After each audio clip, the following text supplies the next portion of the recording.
اخواتي الاهلاويه، اسعد الله اوقاتكم بكل خير. السلام عليكم ورحمه الله وبركاته. النهارده الجمعه يا عم قفشه. النهارده الجمعه يا عم قفشه، والنهارده انت هتلاعب الزمالك. طبعا كل الاهلاويه بتحب قفشه وبتدعم قفشه وبتدعي لقفشه. فربنا يكرمك يا قفشه وتديهم القضيه في الحته الفاضيه وتفكرنا بايام التسعه. هو ولدنا قفشه، هو ولدنا قفشه. اعملها يا قفشه انت والرجاله، انت وجون ابوكا ومبولولو وعبد الرحمن مجدي.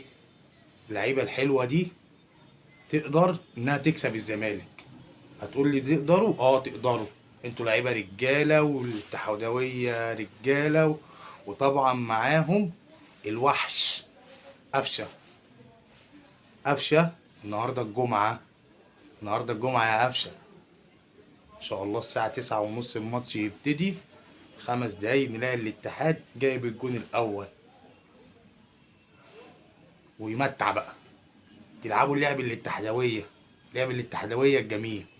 بالتوفيق للاتحاد النهارده يقدر يكسب الزمالك ويقدر يفرح جمهور الاتحاد والاتحادويه واسكندريه كلها ويفرح الاهلاويه. سلام.